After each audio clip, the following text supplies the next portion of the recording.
কৃষ্ণনগর লোকসভা কেন্দ্রের ভোটারদের দেওয়া যাবতীয় নম্বর জমা থাকার কথা গালা সিল হয়ে বিপিসিআইটি কলেজের স্ট্রং রুমে। এ ব্যাপারে চরম উদাসীনতার ছবি চোখে পড়ল জেলা প্রশাসনের। দেখা গেল ইভিএম সহ সমস্ত সরঞ্জাম ঢোকানো চলছে স্ট্রং রুমের ভেতর, আর ওই সব জিনিস গাড়ি থেকে নামানোর সময় কোনো কেন্দ্রীয় বাহিনী নেই, রাজ্য পুলিশ দাঁড়িয়ে থেকে সমস্ত কাজই করাচ্ছে। এরপরই দেখা যায় যে সমস্ত ঘরে ভোটদানের জিনিসগুলি ঢোকানো হয়েছে সেই ঘরগুলি সিল ছাড়া অবস্থায় খোলা পড়ে আছে। সংবাদ মাধ্যমের প্রতিনিধিদের কাছ থেকে সে খবর জানতে পেরে তড়িঘড়ি সেখানে ছুটে আসেন নদিয়া জেলার জেলাশাসক এস অরুণ প্রসাদ।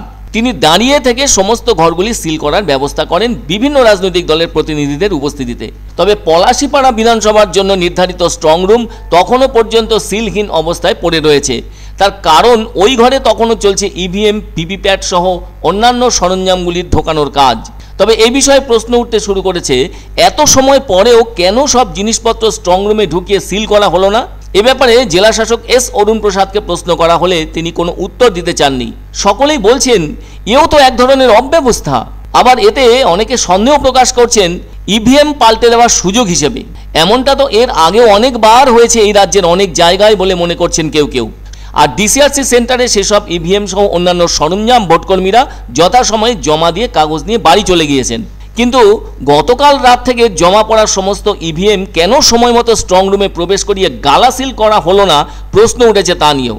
অনেকে 2021 সালের বিধানসভা ভোটের ঘটনাকেও সামনে আনছেন। আসলে সবাই তো এক্ষেত্রে সিঁদুরে মেঘ দেখার মতো অবস্থায় রয়েছেন। এদিন ঘর গালা সিল হলো জেলাশাসককে সাংবাদিকরা জানানোর পর। কেন জেলাশাসক তার অন্যান্য দায়িত্বপ্রাপ্ত আধিকারিকদের কাছ থেকে এ ব্যাপারে জানতে পারলেন না, নাকি জেলাশাসক কোনোভাবেই জানার চেষ্টা করেননি?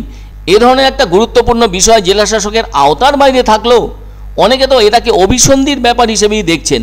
এটাও সকলের কাছে অবাক লেগেছে যে কেন্দ্রীয় বাহিনীর ওখানে না থাকা নিয়ে। কেন্দ্রীয় বাহিনী ওখানে থাকলো না কেন? নাকি তাদেরকে অন্য কোথাও ডিউটি দেওয়া হয়েছে?